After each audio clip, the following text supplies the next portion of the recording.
The music box is, for me, the funniest half hour I've ever seen. Getting the piano up that hill. As a kid, I used to watch it, and I still watch it today, and it's still funny. Would you gentlemen please let me pass? Oh, just the number of ways they found to get this piano back down and then get it back up again. It was just side-splitting. It was wonderful. And what makes it even funnier is the punchline. All you had to do was to drive around that road to the top here. That there's a road that could take them round the back. Why didn't we think of that before? Proper straight man and comedian in a way. Sid was so thin and Eddie large. It's called Eddie Large for a reason. Although technically Sid was the taller man, Eddie just weighed more, but narrow and wide didn't quite have the same ring. Women have only got to take one look at him, and you know the first thing they say? Can I take them off now? Exactly. Sid and Eddie spent 13 years at the top of the light entertainment tree, regularly pulling in up to 15 million viewers. It was like watching a typical, very typical variety act. Sid Little knew how to let Eddie Large be funny. He knew when he had to say something, when he had to say nothing. As long as Sid was there, Eddie was one very, very funny comic. I would like to sing my song now, as a matter... It's not very nice, threatening the audience like that. £5 head to get in here, you know. £5? That's all the BBC could afford. I was working with them, and it got to lunchtime, and Eddie had to do one line as a voiceover. And the director said, no, Sid, we don't need you. You can go to lunch. And Eddie turned round, looked at him and says, no, Sid, I need you standing there. And I watched that and I thought, God, that tells you so much about their relationship. Perhaps what we all love best, though, is Muttley's trademark angry muttering. Legendary voice artist Don Messick beautifully imbues the mongrel with a frustrated, almost impotent fury whenever he's chastised by the dastardly Dick. This may be your last birthday, you dumbhead. He's saying something incredibly rude, but you can't exactly tell what it is.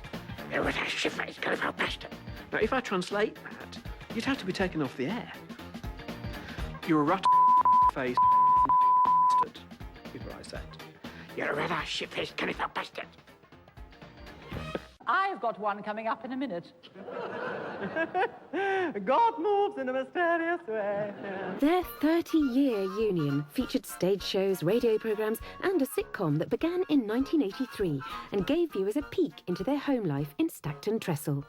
They were incredibly rude. I beg your pardon, what are you insinuating? But they did it in such a clever way that we'd never quite seen that before. I think it's high time you started charging for your singing lessons. Oh, I couldn't. Why not? Oh, Evanny, how can I possibly take money from somebody like the butcher? I mean, we've been going to the Tolmans now 25 years. That man has not put his meat up once in a quarter of a century. Northern Housewives, Mrs. Sissy Braithwaite and Mrs. Ada Shufflebottom, comedy creations of Roy Barraclough and Les Dawson, hitched their boobs and flashed their bloomers in a series of sketches in the 1970s and 80s. Well, I don't know where that came from, but I know where it's going. Your trouble is you're just crass, Ada. Absolutely crass. Women's ailments were a very, very big part of the sketches. I'm approaching the change. Approaching the change? From which direction?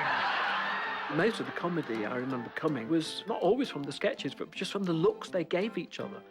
Which basically tells the audience this has got a double meaning that you probably haven't even thought about before, but I've just made that slightly smutty. I wonder who sculpted it.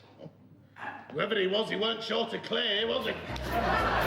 A recent stage play revived classic sketches and examined the friendship between Les and Roy. Not only did the audience get to enjoy these wonderful sketches, but they got to see a bit of the wonderful bond that Les and Roy had.